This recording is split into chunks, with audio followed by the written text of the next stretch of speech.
In this video, I wanted to go over why so many people fail at Facebook ads for floor coating and how to make sure that doesn't happen to you.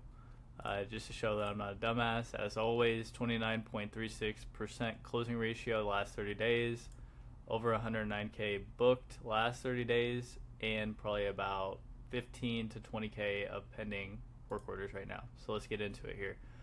Number one is the ad itself. So what people are doing is just putting up images that are not at all captivating. They have no, they just look like trash in general. And as well, many people are either doing just that or they're trying to make videos that are not engaging for the viewer. We're all scrolling onto Reels, onto Instagram Reels. We're all looking at video, and you have to have a video that'll actually be captivating for the person so that they want to watch the whole entire way through. This starts with the hook. Just as you watch any video whatsoever, what is hooking you into the video so that you'll want to continue on watching it? Why are you watching this video? Is because it is going to be a very valuable video from the hook there, and also because I'm literally doing this every day. That's why you watch the video. You want to have a very captivating hook. You want to talk about the benefits that you're going to be preventing for the person. So this can be either from negatives or from positives. For instance, for floor coatings, we get rid of cracks, we get rid of pitting, we make the space look great, it's very aesthetic. Do you have any warranties onto what you're doing? Do you have any reviews? Do you talk about how fast you can complete this? Sometimes the 4 times stronger than epoxy stuff is okay, but generally most customers really do not care about that. They want a surface that is very easy to clean, looks great, gets rid of all their dull, nasty, cracked concrete onto there at that time, and they want to know that the company that is going to be able to do that is going to be able to perform that based upon the reviews that they've done, based upon the floors that they've done, the social credibility that they have. And as well, they actually have to get through the whole entire video though for them to be able to see that. So the whole entire video itself needs to be very engaging for them, and not just some very, very slowed down video, different angles onto the cut for whatever the video is, or again, if you're using images, just a dull image onto their bad lighting, bad angle, bad picture taking for them so that they can actually envision what their new space is going to look like onto there. If you're going to be running images, I would say at least probably a before and after would be better than just the actual finished floor onto there overwhelmingly. So then, number 2, the copywriting onto the ad itself. Many people are just putting whatever they think together, putting sentences or just running ChatGPT ads in general from what I've seen, and they just don't work. There needs to be the human element to it to actually have something that's going to be beneficial for a person to actually want to, again, listen to the whole entire message and know that this was a human that wrote it. The AI is great for many things, but in general, people still want to connect human to human, and in a world that's going to become more AI over time, it's going to be something that you want to have more humans onto over time instead of just robots onto there. So the copywriting would be the next insanely important element here for it. That is both onto the video or the image itself. This is also into the body text of the ad. This is onto your form whenever you're having people submit that onto Facebook. This is onto your initial communication with the clients as well too. Everything should be all together so that they know that they're in the right place automatically as everything is going on. Which goes to the next point, which would be the form submission. Many people think that it's important to make people jump through an insane amount of hoops, and sure, it may be beneficial to some degree if you're getting lead costs that is so low, but generally what I'm seeing is people that are dealing with way too high of a lead cost in the first place.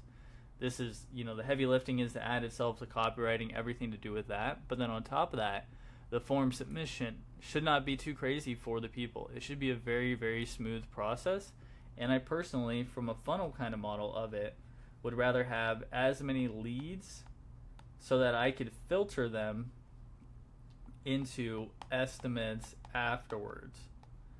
If you get not many leads from the very beginning, your funnel is going to be smaller.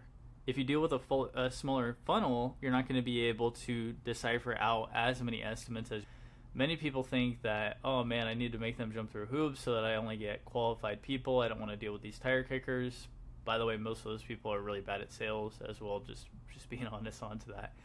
But what you really want to be making sure that you're doing is not stuffing out the people who actually have money. People that have money, they want to get things done quickly. They want to be efficient with it, and they don't have time to jump through all of your landing pages, all these things, unless your lead quality is absolutely trash, which again is usually not onto Facebook because they're very, very good at finding the right ideal audience for the people inside of that. Going forward onto this, you want your initial message response time to be very fast.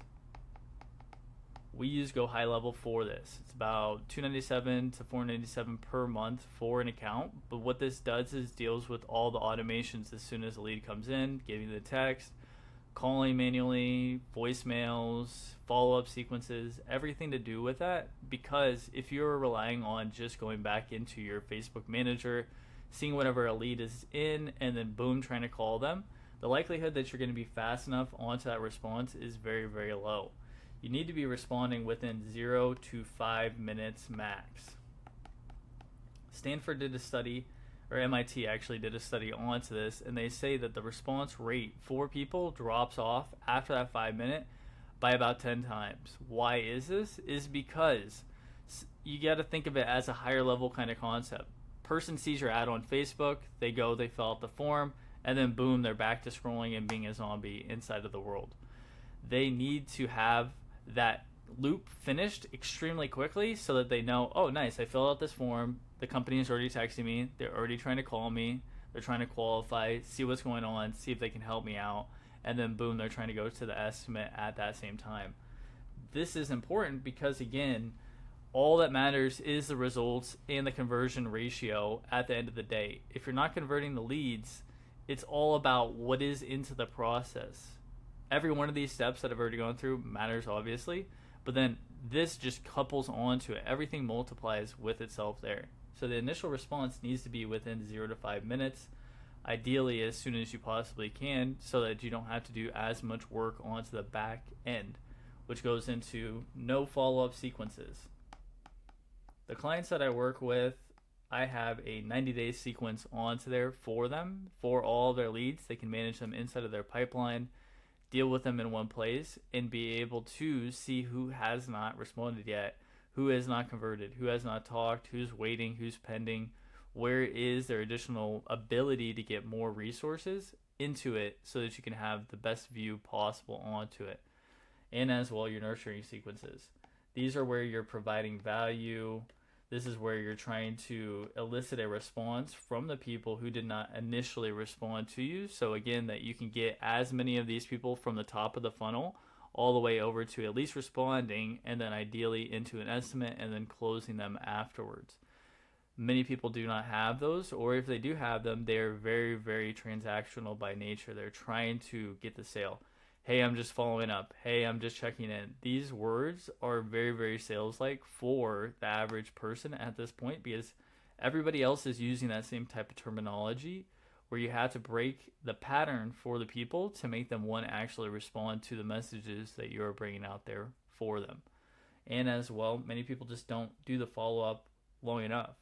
Almost nobody follows up in the first place, but even 1 day, 2 day, 3 day, 4 day, 5 days, 6 days, 7 day, 14, 30, 60, 90, as well as text, email, call, voicemail. Many people are not integrating all of these together to actually have a very functional system so that they can again have a reliable system that they can get as many people through the door as possible.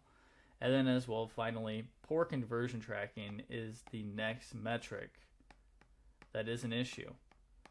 I have all of this linked into the CRM that I use, automated back into Go High Level. This is so that whenever I complete and book a work order onto the schedule, boom, it's automatically there so that I can see how many sales I've done for the day, how many I've done for the month, how everything is tracking, being able to also see what is your lead to response to estimate to close. If you do not have this proper tracking in place, as you can see here, conversion rate, I also have, response rate, sales last 30 days, all of these things. If you don't have these all set up, you will never know how profitable your actual ads are. I always say that I want to get people leads for less than $30 per lead, but if I'm seeing the tracking in there and they're at $40 per lead, but they're getting over a 10 times return on investment, meaning every dollar they're putting into ads, they're getting 10 back. Lead cost doesn't really matter that much. That's actually pretty good. And maybe, again, the people who will shut their ads off at $40 per lead while this other person knows their numbers will be able to scale profitably at that number and be able to book their schedules up, keep their people all busy, keep payroll going, everything like that, and now have a reliable system for their lead generation. So if you'd like to have me implement everything that I've said here, or if you have any questions about videos, drop them down below. Or as well, just book a call into there. We can see if this even makes sense for you. Hope you all have a great day. Peace.